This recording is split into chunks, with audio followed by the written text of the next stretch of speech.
العليم من الشيطان اللعين الرجيم. بسم الله الرحمن الرحيم. الحمد لله رب العالمين، والصلاة والسلام على سيدنا وشفيعنا أبي القاسم محمد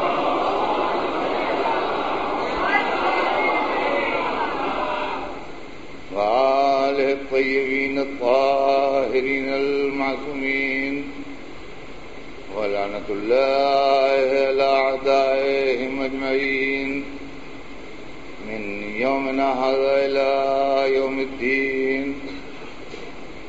أما بعد، فقد قال الله سبحانه تبارك وتعالى في كتابه المبين وهو أصدق الصادقين: إن الدين عند الله الإسلام. صلوات بھیجنے ہیں محمد.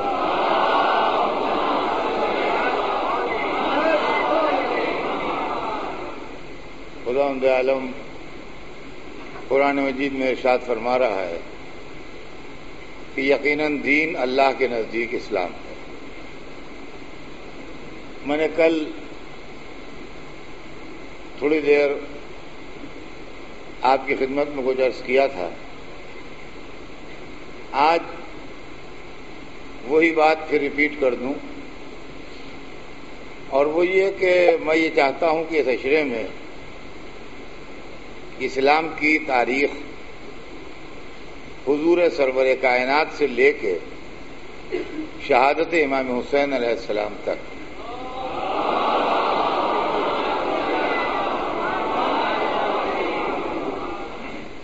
اس کو پیش کیا جائے، اس لیے کہ تاریخ نے ہمارے معصوم کیریکٹرز کے ساتھ انصاف نہیں کیا ہے،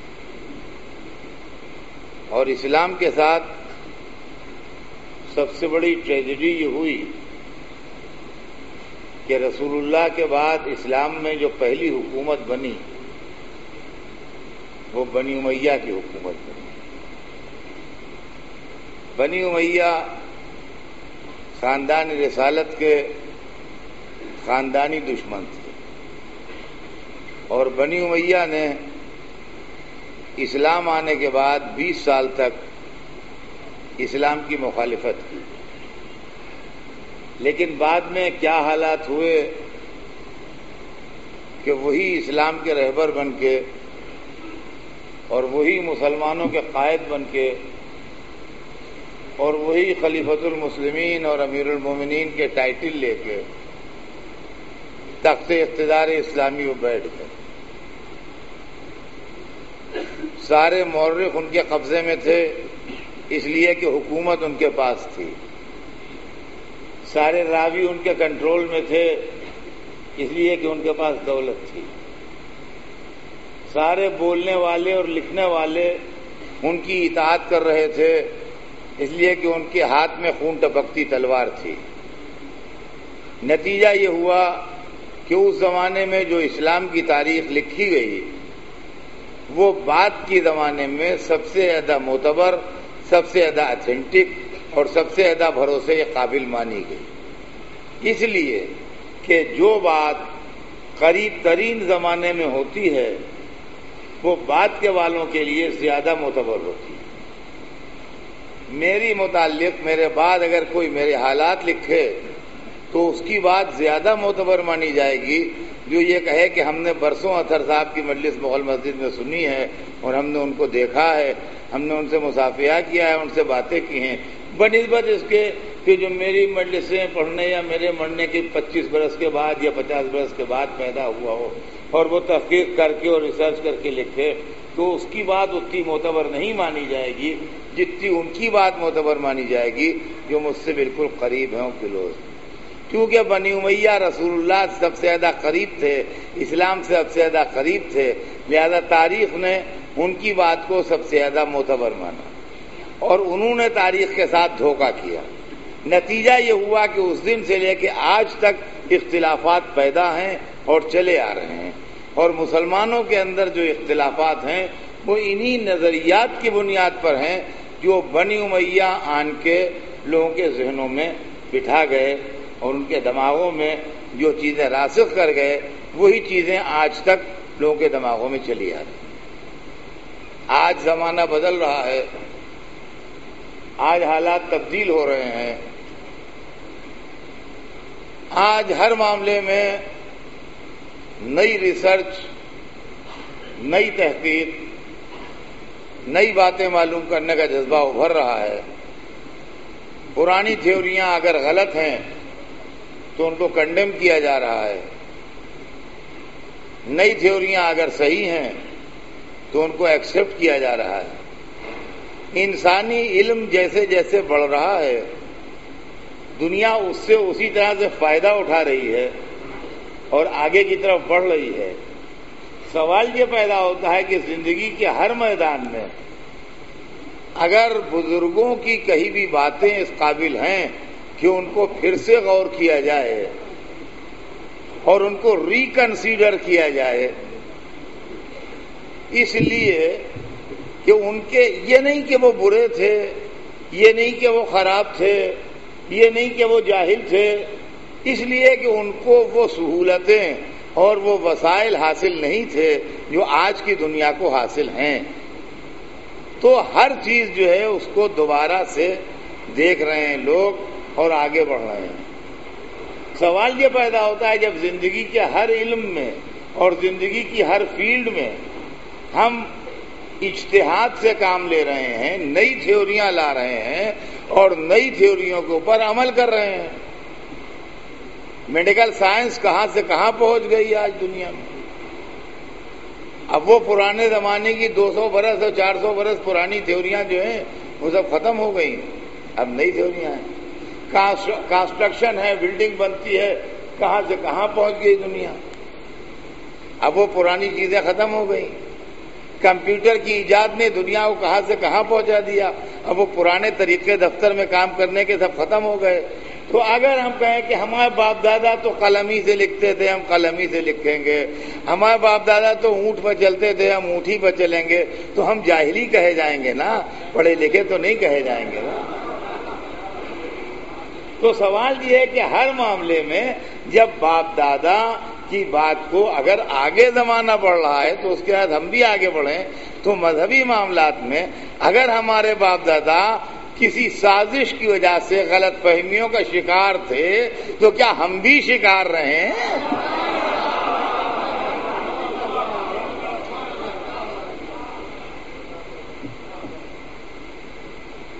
کیا معاملہ ہے آخر؟ کیوں ایسا ہے؟ آدمی اتنا ریجڈ، اتنا ظالم کیوں ہو گیا ان معاملات؟ پرانے زمانے میں جو لوگ پیرالائز ہو جاتے تھے تو اس کی تھیوری یہ تھی، میں اس سبجیکٹ کا آدمی نہیں ہوں، مجھ سے کسی نے بتایا تھا، تو اس کی تھیوری یہ تھی کہ وہ یہ بلیو کرتے تھے کہ جیسے ہاتھ اگر پیرالائز ہو گیا تو کہتے تھے ہاتھ کی جو وینس ہیں ان میں بلڈ جم جاتا ہے اس لیے پیرالائز ہو جاتے ہیں. تو اس کے اوپر وہ مختلف دوائیں ملواتے تھے ہاتھ کے اوپر تاکہ وہ خون جو ہے اس کے اندر گردش ہو جائے اور وہ حرکت کرنے لگے تاکہ ٹھیک ہو جائے آدمی. آج میڈیکل سائنس نے اس کو بالکل غلط، ان کا یہ کچھ نہیں، بلڈ کچھ نہیں جمتا ہے، دماغ میں کلاٹ پڑتا ہے اور دماغ کا اصل میں ایک حصہ پیرالائز ہوتا ہے جس کے اثر سے یہ حصہ پیرالائز ہو جاتا ہے. تو ساری دنیا نے خوشی خوشی اس تھیوری کو تسلیم کر لیا اور کسی بزرگ نے یہ نہیں کہا کہ ہمارے بزرگ حکیم صاحب تو یہ فرماتے تھے ہم تو وہی مانیں. تو جب ریسرچ اور تحقیق انسان کو کسی منزل میں لے جاتی ہے تو آدمی پرانے نظریات بدل دیتا ہے. ہمارا عالم اسلام سے یہی مطالبہ ہے کہ رسول و اہل بیت کے لیے پھر سے غور کرو، ہو سکتا ہے پرانی تھیوریاں تبدیل ہو جائیں. صلوات بھیجتے ہیں محمد.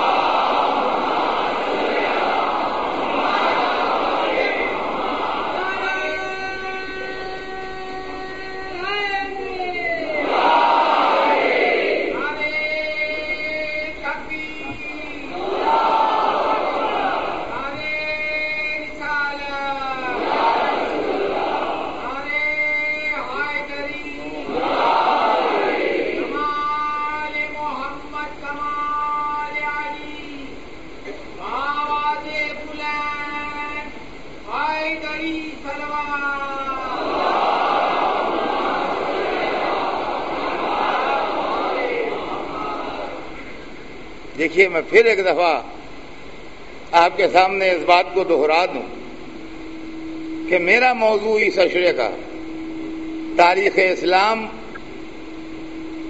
تعلیمات اہل بیت کی روشنی میں، یہ ہے موضوع.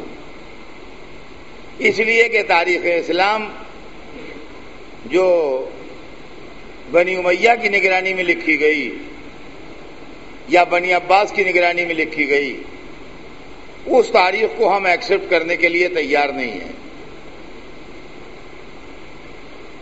اس کی وجہ یہ ہے کہ ہمیں اس کے اندر بنیادی طور سے بہت سی غلطیاں دکھائی دے رہی ہیں، اور اس کے لکھنے والے جو ہیں وہ پریجوڈس ہیں، ان میں تعصب ہے. ہمارے خلاف انہوں نے کچھ نہیں لکھا ہے، ہم کو بالکل برا نہیں کہا ہے. ہم اس زمانے میں پیدا ہی نہیں ہوئے تھے جو ہم کو کچھ کہتے، لہذا ہمارا ذاتی عداوت ہماری کچھ نہیں ہے، لیکن ہم جن کا کلمہ پڑھتے ہیں ان کے خلاف لکھا ہے. تو یہ مسئلہ نہ میرا مسئلہ ہے نہ آپ کا مسئلہ ہے، یہ مسئلہ رسول و آل رسول کا مسئلہ ہے. اور رسول و آل رسول وہ بزرگ ہیں جن کو پورا عالم اسلام قبول کرتا ہے اور مانتا ہے. تو اگر رسول و آل رسول کے سلسلے میں کوئی گفتگو ہوتی ہے اور کوئی ڈسکشن ہوتا ہے تو کسی خاندان یا کسی فرقے یا کسی علاقے یا کسی خاص عقیدے کے ماننے والوں کا نہیں ہے، بلکہ جو آدمی اپنے کو مسلمان کہتا ہے یہ اس کا مسئلہ ہے. لہذا ہم کو اثر نو اس مسئلے پر غور کرنا پڑے گا. اب میں آج آپ کو اپنے بیان کی بنیادی بات عرض کروں تاکہ اس کے نتیجے میں میرا بیان آگے بڑھے گا. حالانکہ آج بالکل پہلی تقریر ہے اور ظاہر ہے کہ پہلی تقریر میں لوگ کم ہوتے ہیں. میں آپ کی اجازت سے ایک آدھ دن کے بعد پھر اس کو ریپیٹ کروں گا، لیکن آج میں چاہتا ہوں کہ آپ کے سامنے اپنے تقریر کا پورے 10 دن کی مجلسوں کا تھیم سناؤں کہ ہے کیا مسئلہ، کیا چیز مجھے پڑھنا ہے اور کیا چیز مجھے آپ کے سامنے کہنا ہے. اس لیے کہ عالم اسلام میں ہمارے اور دوسرے مسلمانوں کے درمیان بہتیرے معاملات میں اختلافات ہیں، بہتیرے معاملات میں اختلافات ہیں. ایک نظریہ ہمارا ہے جس کو ہمارا دوست نہیں مانتا، ایک نظریہ ہمارے دوست کا ہے وہ ہمارے لیے ایکسیپٹیبل نہیں ہے، ہم اس کو نہیں مان پا رہے ہیں. سوال یہ پیدا ہوتا ہے کہ ایسا کیوں ہے اور اس کا ریزن کیا ہے، اور ہمیں جو چیز پیش کرنا ہے وہ کیا ہے، اور ابھی تک جو چیز تاریخ کے نام پر پیش کی گئی ہے وہ کیا ہے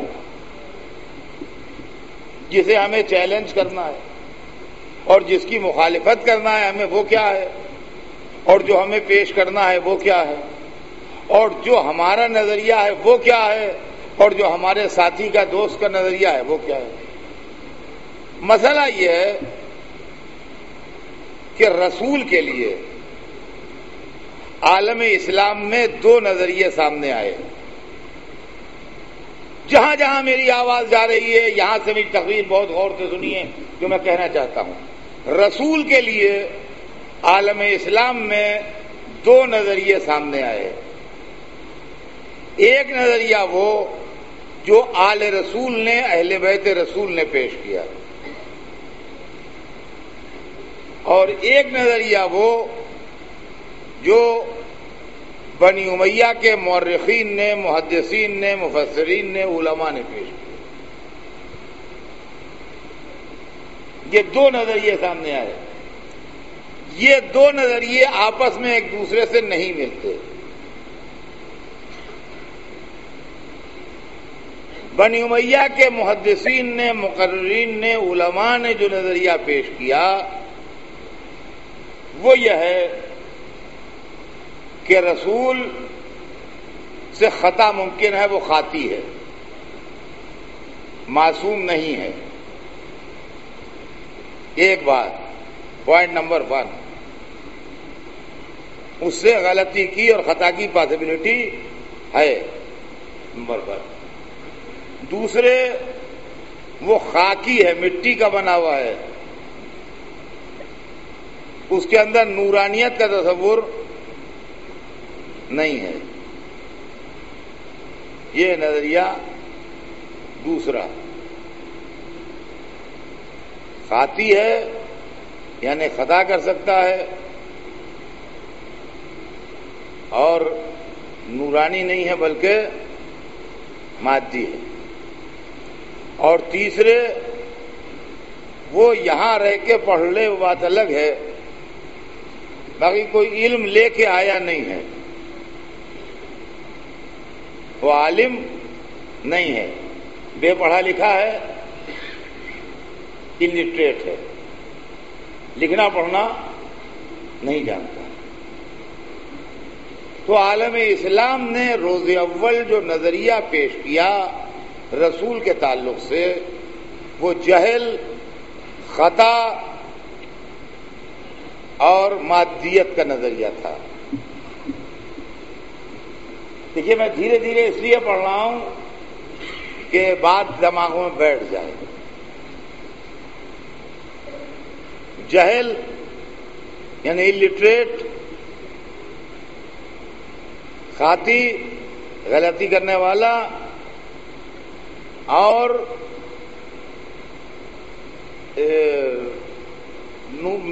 مٹی کا بنا ہوا ہمارا جیسا خاکی. نتیجہ یہ ہوا کہ جو تاریخ مرتب ہوئی وہ اسی نظریے پر مرتب ہوئی. دیکھیے غور سے آپ اس کو سنیے گا، تاریخ جو مرتب ہوئی وہ اسی نظریے پر مرتب ہوئی. یعنی جب جاہل ہے تو غلطی اس کا اظہار ہوگا، جب وہ غلطی کر سکتا ہے تو اس کے فیصلوں میں غلطی ہوگی، جب وہ ہمارے جیسا مٹی کا بنا ہوا ہے تو جو کیفیتیں ہماری ہیں وہ سب اس پر ہوں گی. نتیجہ یہ ہوا کہ 1400 برس سے جو تاریخ چل رہی ہے اس کے اندر مسلسل ایسے واقعات ملتے ہیں جس میں رسول کی طرف نسبت خطا ہے، جس میں رسول کی طرف نسبت جہل ہے، جس میں رسول کی طرف نسبت ہے اس بات کی کہ وہ ہمارے جیسے ہیں. چنانچہ آپ یہ غور فرمائیں کہ اس کے اوپر بڑی بڑی بحثیں ہیں جو ہر آدمی جانتا ہے. میں کہتا ہوں ایسا کوئی آدمی نہیں ہے اس مجمع میں جو جانتا نہ ہو کہ مسلمانوں میں باقاعدہ اس بات کی بحث ہے کہ وہ ہمارے جیسے ہیں کہ ہم سے افضل ہے. یہ کیوں بحث پیدا ہوئی؟ یہ وہی خاکی نظریے کی وجہ سے بحث پیدا ہوئی، ورنہ کیوں پیدا ہوتی ہے؟ خاکی نظریے کی وجہ سے پیدا ہوئی، ورنہ کیوں پیدا ہوتی؟ کوہ نور کے لیے کوئی نہیں کہتا کہ وہ ہمارے گھر میں جو شیشے کا ٹکڑا ہے اس کا جیسا ہے. سوال یہ پیدا ہوتا ہے کہ کوہ نور جو ہندوستان کا تھا اب برطانیہ کے قبضے میں ہے، ہیرا دنیا کا مشہور ہیرا ہے، اس کے لیے کوئی نہیں کہتا کہ ہمارے گھر میں جو پتھر کا ٹکڑا ہے، پتھر یہ بھی ہے پتھر وہ بھی ہے، لہذا اسی کی قیمت پر اس کو بیچو، اس کی قیمت پہ اس کو بیچو. کہیں جھگڑا نہیں ہے دنیا میں. اگر کوہ نور آکشن کے لیے جائے اور کوئی صاحب پتھر کا اتنا بڑا ٹکڑا لے جائیں ویٹ کر کے اس کے برابر، تو آکشن میں آئے گا وہ پتھر کا ٹکڑا سامنے. اور جب بحث ہو تو کہیے صاحب پتھر یہ بھی ہے پتھر وہ بھی ہے. تو کوہ نور کے لیے کوئی جھگڑا نہیں کرتا کہ پتھر جیسا ہے، محمد کے لیے ہر ایک کہتا ہے بندے جیسا ہے.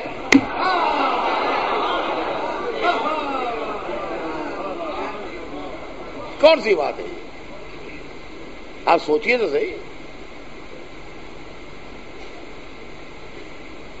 نورانی ہے کہ مادی ہیں، عالم ہیں کہ جاہل ہیں. 1400 برس سے ہو رہی ہے بحث. اور الذی بعث فی الامیین رسولا، جاہلوں میں سے ہیں، پڑھے لکھے نہیں ہیں، پڑھے لکھے نہیں ہیں. یہ کون سی مصیبت آئی کہ پڑھے لکھے نہیں؟ ہمارے چھوٹے چھوٹے مولوی جو ہیں نمازیں پڑھاتے ہیں مسجدوں میں، ان کے لیے تو کوئی کہتا نہیں ہے پڑھے لکھے نہیں ہیں، جبکہ اصلیت یہ ہے کہ پڑھے لکھے نہیں ہیں.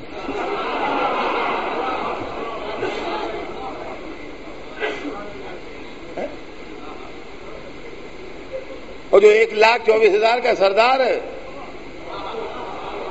وہاں آستینے الٹے پڑے ہیں، پڑھے لکھے نہیں. وہ ہمارے کیا اردو میں ایک مسئلہ ہے کہ الٹی گنگا بہ رہی ہے، تو مسلمان جو ہیں وہ الٹی گنگا بہا رہے ہیں.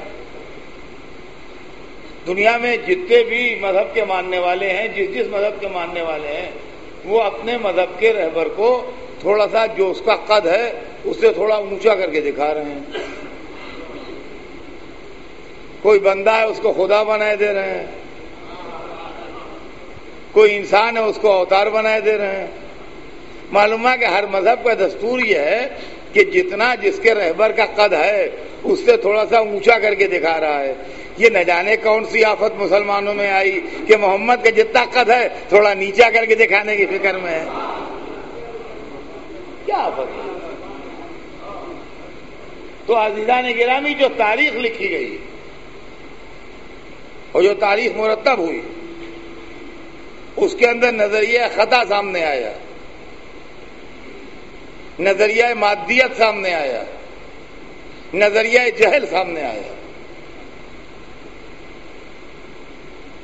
میں سمجھتا ہوں کہ یہ لفظیں لوگوں کی سمجھ میں آ گئی ہوں، کیوں پڑھ رہا ہوں. اسی اصول پر اور اسی قاعدے پر اور اسی دستور پر روایتیں آئیں، واقعات آئے، کتابیں آئیں، استدلال آئے. یہ چیزیں جب ہمارے سامنے آئیں تو ہم نے اعتراض کیا. ہم نے کہا ہم اس کو نہیں ایکسپٹ کرتے، ہم اس کو نہیں مانتے، ہم اس کو نہیں تسلیم کرتے. جب ہم نے کہا کہ ہم اس کو نہیں تسلیم کرتے تو ہمارے اوپر غصہ کرنے لگے لوگ. 1400 برس سے جو ہم عالم اسلام کی ناراضگی کا شکار ہیں وہ اسی لیے ہیں. فلاں کتاب میں لکھا ہے آپ نہیں مانتے، فلاں عالم نے لکھا ہے آپ نہیں مانتے، فلاں راوی کا قول ہے آپ نہیں مانتے. عالم اسلام کی سب سے بڑی مصیبت یہ ہے کہ وہ محمد کو چھوڑ کے راوی کا پرستار ہو گیا ہے.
اب آپ سب مل کے ایک صلوات بھیجتے ہیں محمد والے.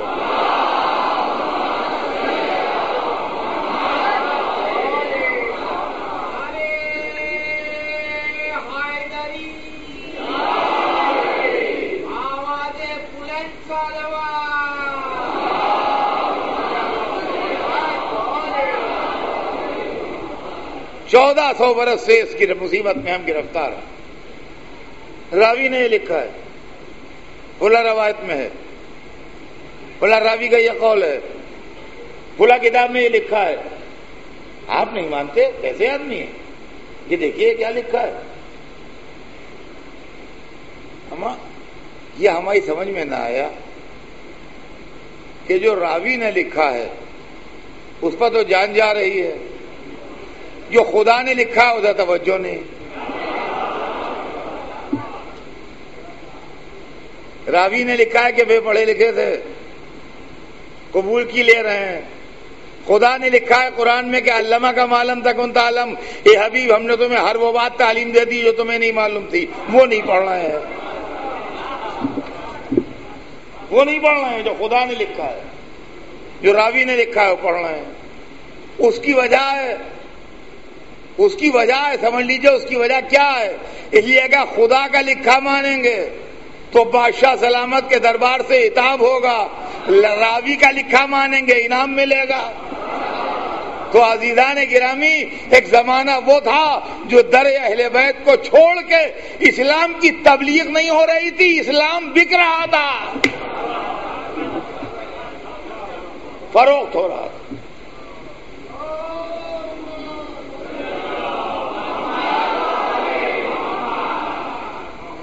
تو 3 نظریہ ہے سامنے، خطا کا نظریہ، مادیت کا نظریہ، جہل کا نظریہ۔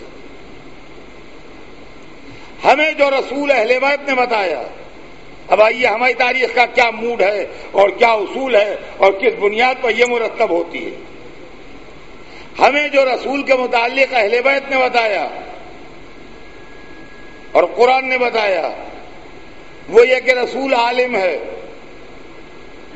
جو اللہ کی سرکار سے پڑھ کے آیا ہے، لہذا ہمارے پاس نظریہ علم آیا، وہ نورانی ہے، مادی نہیں ہے۔ ضرورت بشر تھی جو مادیت کی شکل میں آ گیا، مگر اس کی اصلیت جو ہے وہ نور ہے، لہذا نورانیت کا نظریہ آیا۔ وہ معصوم ہے، اس سے کوئی غلطی نہ ہو سکتی ہے، جان کے یا بھولے سے، چھوٹی یا بڑی، کسی غلطی کا اس سے امکان نہیں ہے، نظریہ عصمت۔ ہمارے پاس جو تاریخ مرتب ہو رہی ہے اس کے اندر نظریہ عصمت ہے، نظریہ نورانیت ہے، نظریہ علم ہے۔ سامنے جو تاریخ مرتب ہو رہی ہے اس میں نظریہ مادیت ہے، نظریہ جہل ہے اور نظریہ خطا ہے۔ نتیجہ یہ ہے کہ اس بنیاد کے اوپر جو واقعات آ رہے ہیں وہ کچھ اور ہیں، اس بنیاد پر جو واقعات آ رہے ہیں وہ کچھ اور ہیں۔ اب جب یہ دونوں تاریخیں سامنے آتی ہیں تو اختلاف کھل کے آتے ہیں، جب اختلاف کھل کے آتے ہیں تو اختلافات کے نتیجے میں مسلمانوں میں اختلاف پیدا ہوتا ہے۔ سمجھے آپ کیا فلسفہ ہے؟ واضح ہوئی بات کہ کیا مسئلہ ہے؟ اب یہاں سے اس مسئلے کو طے کیجئے کہ ان نظریات میں کون سے نظریات ماننے کے قابل ہیں اور کون سے نظریات ماننے کے قابل نہیں۔ کیا ہماری عقیدت کا یہ زور ہے جو اصلیت کے خلاف ہم علم، نور اور عصمت کے نظریوں کو پیش کر رہے ہیں، یا ان کے تعصب کا اثر ہے کہ جو حقیقت کے خلاف جہل، خطا اور مادیت کے نظریوں کو پیش کر رہے ہیں؟ یہ دونوں چیزیں جو ہیں یہ فیصلہ کرنا پڑیں گی اور دیکھنا پڑے گا کہ ان دونوں میں صحیح نظریہ کیا ہے۔ ظاہر ہے کہ جو اس نظریے کے تحت کتابیں لکھی جائیں گی، تقریریں ہوں گی، تحریریں ہوں گی، پڑھی جائیں گی چیزیں، وہ کچھ اور ہوں گی، اور جو اس نظریے کے تحت تحریریں ہوں گی، تقریریں ہوں گی، وہ کچھ اور ہوں گی۔ اور عزیزان گرامی یہیں سے آگے بڑھتا ہے معاملہ، یہیں سے معاملہ آگے بڑھتا ہے کہ اگر رسول خاطی ہے، مادی ہے اور غیر عالم ہے تو اس کے بعد جو سلسلے چلیں گے ان میں علم، بے گناہی، روحانیت تلاش نہ کیجیے. اور اگر رسول عالم ہے، نورانی ہے، معصوم ہے، تو جس کو کہے گا یہ مجھ سے ہے، میں اس سے ہوں،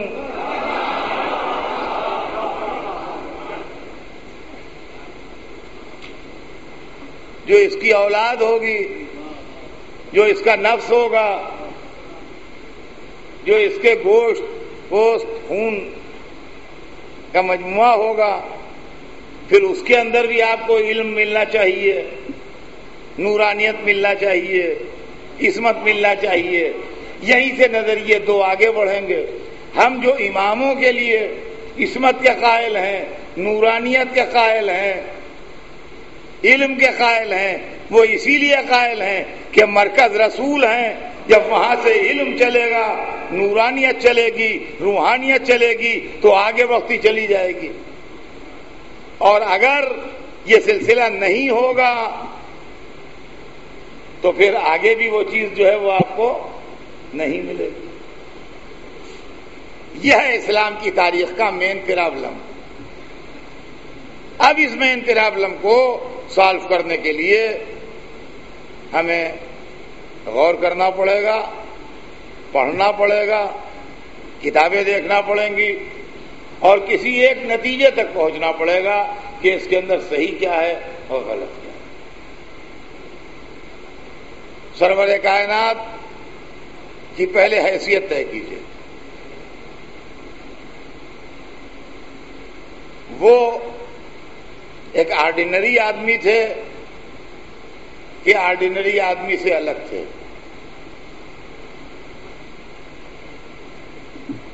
غور کیجیے. دیکھیے میری آواز جہاں جہاں جا رہی ہے اس کو کسی تعصب پر نہ لے جائیے. یہ میں اپنے باپ دادا کے لیے نہیں کہہ رہا ہوں جو آپ کہیے، یا اپنے کو اونچا کرنے کے لیے کہہ رہے ہیں. جس رسول کا آپ کلمہ پڑھتے ہیں میں اس کی بات کر رہا ہوں. آپ جس رسول کا کلمہ پڑھتے ہیں، محمد رسول اللہ کہتے ہیں، وہ بزرگ جن کو آپ رسول مانتے ہیں وہ ایک آرڈینری ہیومن بینگ تھے کہ آرڈینری آدمی سے الگ تھے کچھ.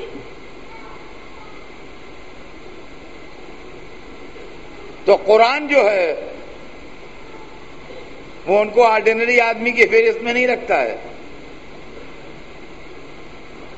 قرآن کہتا ہے وما ارسلناک الا رحمۃ للعالمین، ہم نے آپ کو نہیں بھیجا مگر تمام عالموں کے لیے رحمت بنا کے.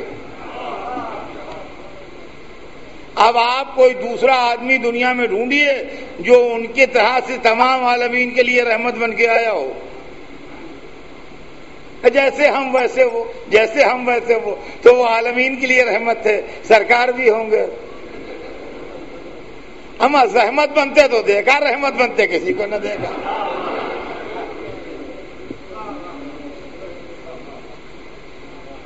قرآن ان کے لیے کہہ رہا ہے وما محمد الا رسول، محمد نہیں ہے مگر رسول. تو قرآن تو نہیں کہہ رہا ہے کہ وہ آرڈینری آدمی تھے.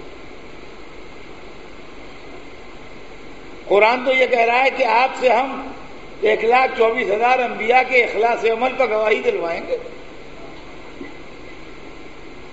آپ میں سے کوئی صاحب ہیں جو کھڑے ہو کے کہیں کہ ہاں میں بھی حضرت آدم و حضرت نوح، حضرت موسیٰ، حضرت عیسیٰ کے اخلاص پر اور ان کی نیکیوں پر اور ان کی خدمات دینی پر گواہی دوں گا؟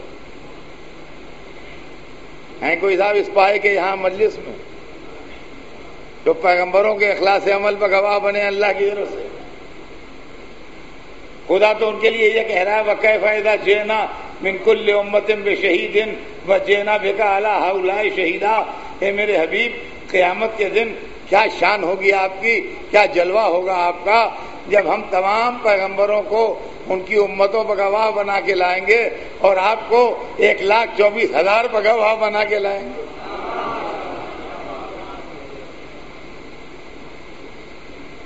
تو ہم جو رسول اللہ کو عام انسانوں سے الگ تصور کرتے ہیں وہ کسی کی عداوت میں نہیں کرتے ہیں. چونکہ قرآن نے ہم کو گائیڈ لائن دی ہے، چونکہ قرآن پاک نے ہم کو یہ بتایا ہے، لہذا ہم جیسا قرآن نے بتایا ہے ویسا سمجھتے ہیں. جہاں تک ان کے علم کا سوال ہے،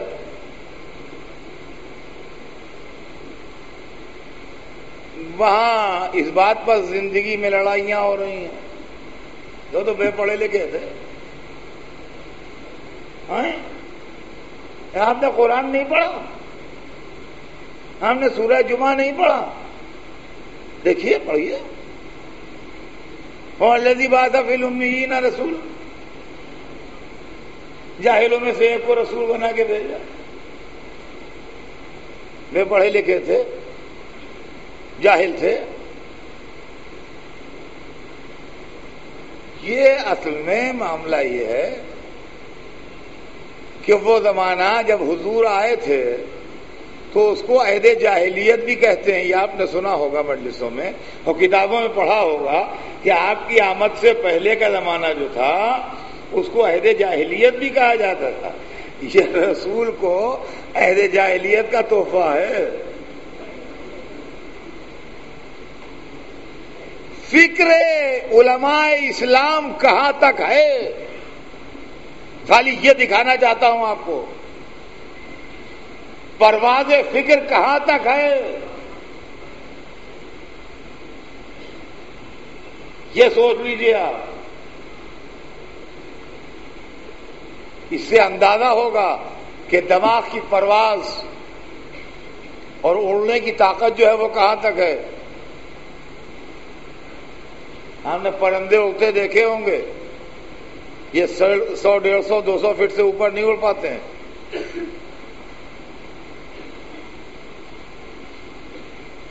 لیکن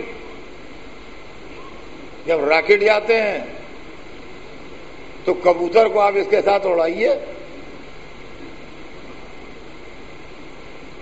وہ معلوم ہے آپ کے آربٹ سے نکل گیا، یہ یہیں پر ہے.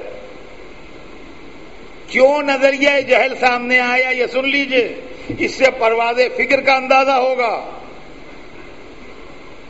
مکے کے بڈھے جو تھے وہ یہ منظر دیکھنا چاہتے تھے کہ رسول اللہ بچپن میں ان کو اس طرح دکھائی دیں کہ تختی ہاتھ میں، ستلی سے دعوات اس میں بندھی ہوئی، 2-3 قلم جیب میں، بستہ کندھے میں، اس کے بعد الفبے پڑھ رہے ہیں، اس کے بعد بیٹھے تختی لکھ رہے ہیں. یہ منظر دیکھتے تو کہتے ہاں ہم نے دیکھا ہے، پڑھے لکھے ہیں. یہ منظر انہوں نے دیکھا نہیں، لہذا یہ جہالت کے قائل ہو گئے. اس لیے کہ عالم نور تک ان کی فکر گئی نہیں کہ آنے والا یہاں کا نہیں ہے، وہاں سے آ رہا ہے.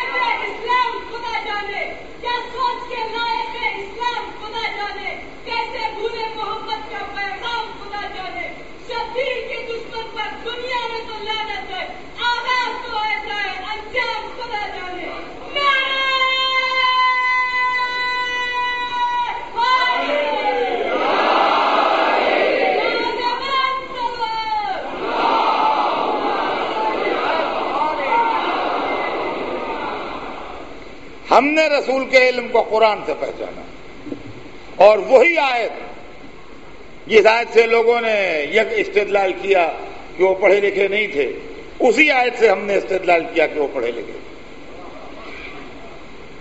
وَالَّذِي بَعَثَ فِي الْأُمِّيِّينَ رَسُولًا مِّنْهُمْ يَتْلُو عَلَيْهِمْ آيَاتِهِ وَيُزَكِّيهِمْ وَيُعَلِّمُهُمُ الْكِتَابَ وَالْحِكْمَةَ. کوئی سمجھدار انسان کسی جاہل آدمی کے لیے یہ نہیں کہے گا کہ یہ پڑھائے گا.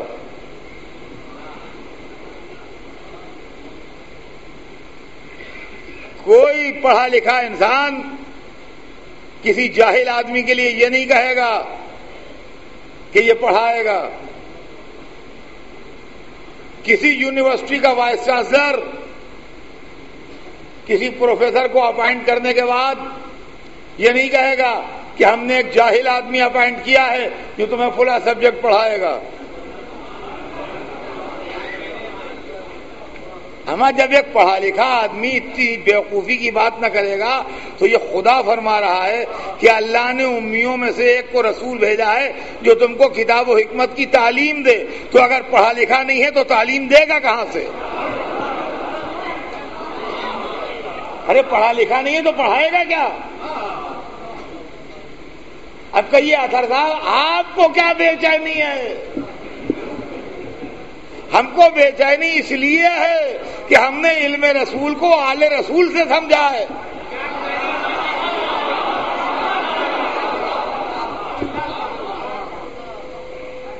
تاریخ انسانیت میں ایک عالم گزرا ہے جس سے بڑا عالم شاید چشم فلک نے دیکھا نہ ہو، جس کے پاس جو مسئلہ لے کے آیا اس نے منٹوں میں حل کیا، جس کے دروازے سائل کبھی محروم نہ گیا، جس نے ممبر پر بیٹھ کے سلونی کہا،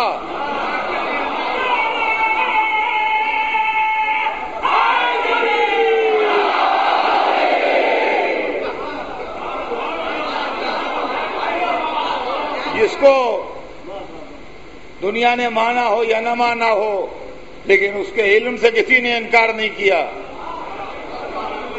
اس کے دوستوں نے تو اس کو عالم کہا ہی، اس کے دشمنوں نے بھی اس کو عالم مانا. لیکن جب کوئی علم میں بہت بڑا درجہ حاصل کر لیتا ہے تو یہ تحقیق ہوتی ہے یہ پڑھا کہاں ہے.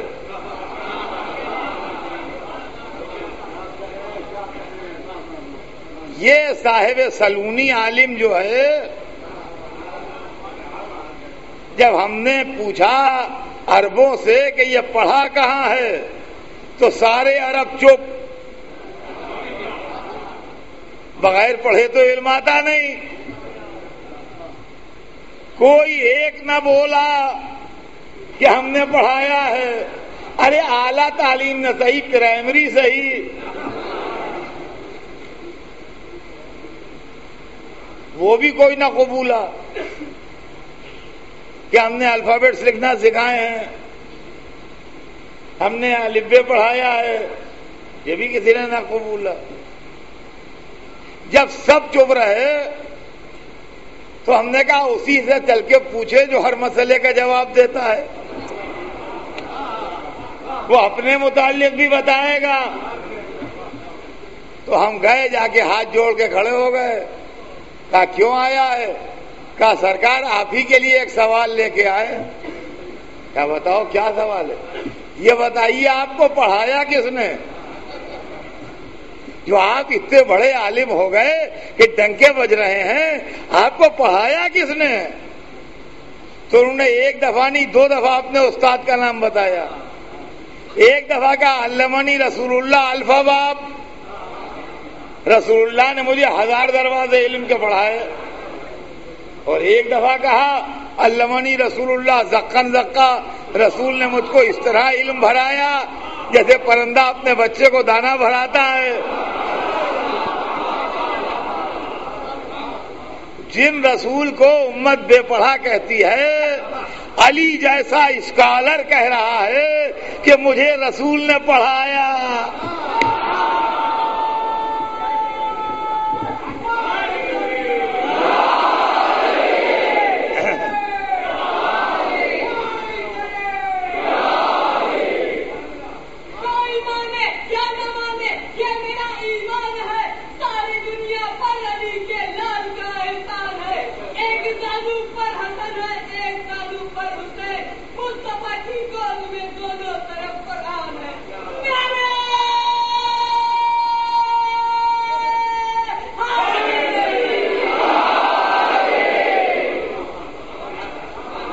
تو عزیزان گرامی، علی جیسا عالم اور علی جیسا اسکالر کہہ رہا ہے مجھے رسول اللہ نے پڑھایا، اور ایک دفعہ نہیں بار بار کہہ رہا ہے کہ مجھ کو رسول نے تعلیم دی. ایک مسئلہ حل ہو گیا مگر دوسرا مسئلہ مشکل پیدا ہو گیا. یہ مسئلہ تو حل ہو گیا کہ علی کو کس نے پڑھایا. جو علی اتنے بڑے عالم ہو گئے یہ مسئلہ تو سالو ہو گیا کہ علی کو رسول اللہ نے تعلیم دی اس لیے وہ اتنے بڑے عالم ہو گئے. مگر اس سے زیادہ پیچیدہ ایک مسئلہ پیدا ہو گیا کہ علی کہتے ہیں مجھے رسول نے پڑھایا, امت کہتی ہے رسول خود بے پڑھے لکھے تھے. تو بے پڑھا لکھا کسی کو کیسے اتنا پڑھا دے گا کہ علی بن جائے؟ عزیزان گرامی سوچیے آپ کہ مورخین نے کیا دھاندلیاں کی. تو جہاں تک نورانیت کا سوال ہے وہ ہم نے قرآن سے سمجھی, جہاں تک علم کا سوال ہے وہ ہم نے قرآن سے سمجھی, جہاں تک عصمت کا سوال ہے اس کو ہم نے قرآن سے سمجھا. اس لیے کہ ہم کو آپ کو کسی کو بھی غلطی نہیں کرنا چاہیے, گناہ نہیں کرنا چاہیے, یہ بات صحیح ہے. اور اسلام منع کرتا ہے انسانوں کو گناہ کرنے سے یا غلطی کرنے سے. لیکن ہماری ایک غلطی ہے, ایک انڈیویجول کی غلطی ہے. ہماری یہ غلطی جو ہے وہ ایک انڈیویجول کی غلطی ہے. اس کا جو کچھ اثر پڑے گا وہ ہمارے اوپر پڑے گا. جو بھی عذاب ہو اس کا, جو بھی ہو, جیسا اللہ فیصلہ کرے وہ ہمارے اوپر ہو. لیکن رسول کی غلطی جو ہے وہ انڈیویجول کی غلطی نہیں. میں سمجھانے کے لیے مثالیں دیتا ہوں. رسول کی پوری زندگی میں, پوری لائف میں اگر ایک غلطی بھی ہو جائے تو وہ انلارج ہو کے پورے مذہب کو ڈھانک لے گی. خدا جانے نماز میں یہ غلطی ہو گئی, خدا جانے روزے میں ہو گئی, خدا جانے حج میں ہو گئی, خدا جانے قرآن کی عیسائیت میں ہو گئی, خدا جانے قرآن کی عیسائیت میں ہو گئی, خدا جانے فلاں مسئلے میں ہو گئی, نکاح کے مسئلے میں ہو گئی, میراث کے مسئلے میں غلطی ہو گئی, طلاق کے مسئلے میں غلطی ہو گئی. کدھر ہو گئی, کیا ہو گئی؟ پورا اسلام ڈاؤٹ فل ہو جائے گا, ہر جگہ غلطی دکھائی دے گی. اور اس کے علاوہ کہا نہیں تبلیغ میں غلطی نہیں کرے گا, کہاں کرے گا؟ کہاں پرسنل لائف میں کر سکتا. آئے ہائے, آپ نے قرآن غور سے نہیں پڑھا, آپ سمجھتے. دیکھیے ہم نے ہمیشہ کہا کہ بغیر استاد کے کتاب نہیں پڑھی جاتی. جن لوگوں نے قرآن کو کافی کہہ کے خود سے پڑھا ان کی سمجھ میں قرآن آیا نہیں. رسول کی یہاں انڈیویجول کی حیثیت ہی نہیں ہے. وما محمد اللہ رسول, محمد نہیں ہے مگر رسول. توجہ کیجیے گا, محمد نہیں ہے مگر رسول. دیکھیے لفظیں ہیں, لینگویج ہے, اس کو پہچانیے. محمد رسول ہیں, محمد نہیں ہے مگر رسول. دونوں میں فرق کیا ہے؟ محمد رسول ہیں, ٹھیک ہے, ایک مطلب یہ نکلا کہ رسول ہیں, لیکن رشتہ دار بھی ہیں, دوست بھی ہیں, پڑوسی بھی ہیں. ہر آدمی کی کئی حیثیتیں ہوتی ہیں. استاد کے سامنے جاتا ہے تو شاگرد ہے, شاگرد کے سامنے جاتا ہے تو استاد ہے, دوست کے سامنے جاتا ہے تو دوست ہے, بڑے کے سامنے جاتا ہے تو چھوٹا ہے, چھوٹے کے سامنے جاتا ہے تو بڑا ہے. ہوتا ہے نا, آدمی کی حیثیت بدلتی ہے.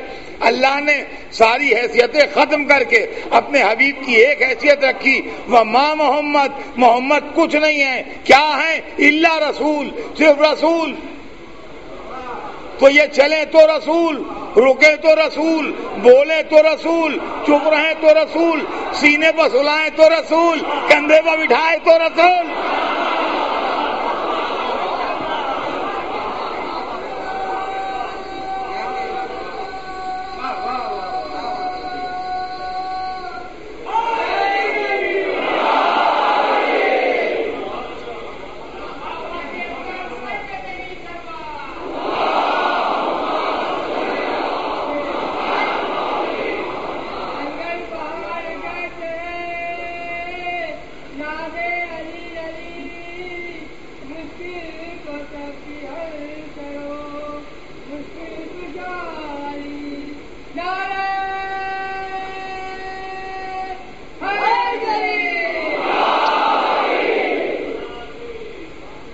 آئیے جلدی سے ایک بات اور سن لیجئے اور پھر بات کل آگے بڑھے گی۔ دوسری چیز یہ ہے کہ اللہ نے اپنے حبیب کو نمونہ عمل بنایا ہے۔ دوسری جگہ قرآن نے ارشاد کیا کہ قل ان کنتم تحبون اللہ فاتبعونی یحببکم اللہ، میرے حبیب کہہ دیجئے کہ اگر تم اللہ کو دوست رکھنا چاہتے ہو تو میرا اتباع کرو، میری پیروی کرو۔ اب اگر رسول کی زندگی میں ایک غلطی بھی ہوئی تو اس کا مطلب یہ ہے کہ اللہ ہم سے وہ غلطی بھی چاہتا ہے، اور اگر نہیں چاہتا ہے تو یا تو مینشن کرے کہ سوائے اسے ایک واقعے کے، اور اگر مینشن نہیں ہے تو اس کا مطلب یہ ہے کہ پوری لائف کو علیم و خبیر اللہ جان کے اتباع کا حکم دے رہا ہے۔ اب سمجھے آپ ہم نظریہ عصمت پہ کیوں قائل؟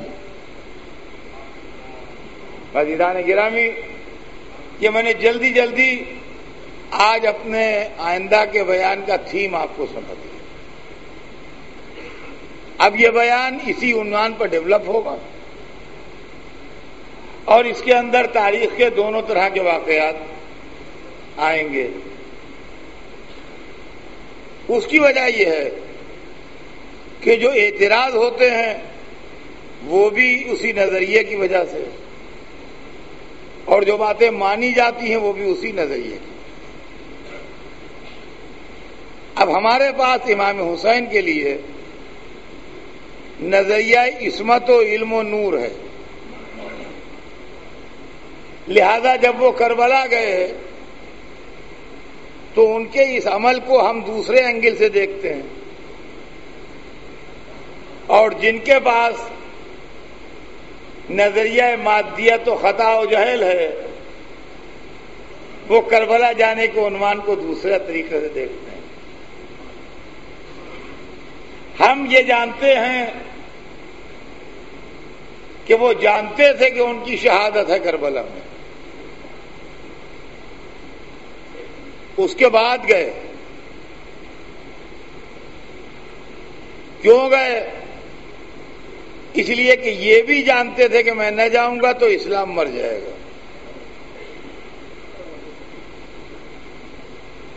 وہ لوگ جن کے پاس یہ نظریہ نہیں ہے وہ ہمیشہ اعتراض کرتے ہیں کہ جب معلوم تھا اور آپ کہتے ہیں کہ جانتے تھے تو کیوں گئے؟ ان کا خیال یہ ہے کہ بے خیالی میں گئے اور وہاں جا کے گرفتار مصیبت ہو گئے۔ عزیزان گرامی، آج محرم کی پہلی رات ہے، حسین کا قافلہ کربلا سے قریب آ گیا ہے۔ پہلی رات شروع ہو گئی محرم کی۔ تاریخ بتاتی ہے کہ قافلہ راستے میں تھا، ایک آدمی کوفے کی طرف سے آتا ہوا دکھائی دیا۔ امام نے فرمایا کہ اس کو روکو، شاید اس کے پاس میرے بھائی مسلم کی کوئی اطلاع۔ امام سب جانتے تھے لیکن اتمام حجت مقصود تھا۔ اس آدمی کو لوگ لے کے آئے، انہوں نے امام کو ادب سے سلام کیا۔ آپ نے اس سے پوچھا کہ تم کہاں سے آ رہے ہو؟ انہوں نے کہا میں کوفے سے آ رہا ہوں۔ کیا تمہارے پاس ہمارے بھائی مسلم کی کوئی اطلاع ہے؟ کہا اگر آپ چاہیں فرمائیں، میں کچھ آپ سے الگ بات کرنا چاہتا ہوں۔ آپ اس کا ہاتھ پکڑ کے خیمے کے پیچھے لے گئے تو اس نے کہا میں آپ کو پہچانتا ہوں، میں آپ سے واقف ہوں اور میرے دل میں آپ سے ہمدردی ہے، محبت ہے۔ میں جب کوفے سے چلا ہوں تو مسلم کا سر کوفے کے دارالعمارہ پر لٹکا تھا اور مسلم کی لاش کوفے کی گلیوں میں تشہیر ہو رہی تھی۔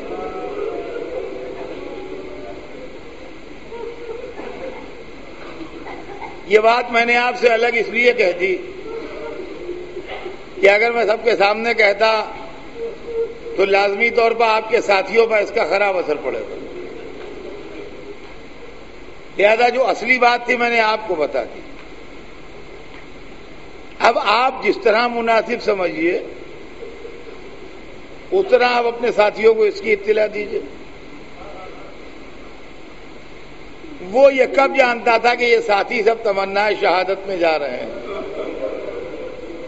امام اس کا ہاتھ پکڑے ہوئے آئے اپنے ساتھیوں کے سامنے اور فرمایا کہ بھائی ہمارا ان سے کوئی پردہ نہیں ہے، جو تو نے ہم سے بیان کیا ہے سب کے سامنے بیان کرتے۔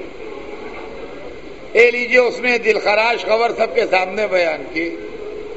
روایت بتاتی ہے کہ سب نے سنا، یہ حسین کا لشکر تھا، اس میں کوئی اضطراب و بے چینی اور ڈسپلن کے خلاف کوئی معاملہ نہیں ہوا، لیکن میں یہ سوچتا ہوں کہ جب پردیس میں بھائی کی شہادت کی خبر سنی ہوگی تو مسلم کے بھائیوں پر کیا گزری ہوگی، عباس پر کیا گزری ہوگی، علی اکبر پر کیا گزری ہوگی۔ عزیزان گرامی، میں کبھی کبھی محرم کی پہلی رات اس بے کس شہید کو نذرانے عقیدت پیش کرتا ہوں جو کوفے میں اکیلا شہید کر دیا گیا۔ حضرت مسلم امام حسین کے سفیر تھے، لہذا بڑے ملتے جلتے انداز ہیں آقا سے۔ روایت بتاتی ہے کہ 8ویں ذی الحجہ کو شام کے قریب مسلم کوفے کی گلیوں میں چل رہے تھے، ایک ضعیفہ دروازے پہ بیٹھی تھی، اس سے پانی مانگا، پانی پی کے وہیں ٹھہر گئے۔ اس نے کہا گھر جائیے، آپ کے گھر والے انتظار کر رہے ہوں گے، شہر کی فضا پرآشوب ہے۔ کہا وہ کہاں جائے جس کا گھر نہ ہو؟ کہا کیا آپ پردیسی ہیں؟ کہا ہاں۔ کہا کہاں کے رہنے والے ہیں؟ کہا مدینے کے۔ کس خاندان کے ہیں؟ کہا بنی ہاشم۔ کس کے صاحبزادے ہیں آپ؟ کہا عقیل۔ ایک دفعہ ضعیفہ نے سوچا اور سوچ کے غور سے دیکھا، کہا وہی عقیل تو نہیں جو علی کے بھائی تھے؟ کہا وہی عقیل۔ ہاتھ جوڑ کے کھڑی ہو گئی، کہا میرا غریب خانہ حاضر ہے، آئیے۔ رات بھر مسلم نے طوا کے گھر میں عبادت کی، سویرے دشمن آ گئے، اسلحہ سجا کے نکلے، سلام ہو اس پر جس کو وصیت کرنے کے لیے کوئی نہ ملا۔ بڑی شان سے لوٹے رہے اور فوج کے سردار اور فوج منگاتے رہے، کٹتی رہی۔ آخر میں ابن زیاد نے کہا کہ سامنے کی لڑائی میں یہ نہیں مارے جائیں گے، ان کو دھوکے سے قتل کر، اور دھوکے سے حضرت مسلم کو ایک گڑھے میں گرایا گیا۔ عزیزان گرامی جملہ سنیے، مجلس تمام ہو رہی ہے۔ میں نے روایت میں پڑھا ہے جب مسلم گڑھے میں گرے تو وہ فوجیں آگے بڑھی جن کے ہاتھ میں لمبے نیزے تھے، حسین کے شیر کو ٹکڑے ٹکڑے کر کے نکالا۔ آئے میرے مولا حسین، ادھر حسین کا قافلہ چل رہا تھا، ادھر مسلم دنیا سے جا۔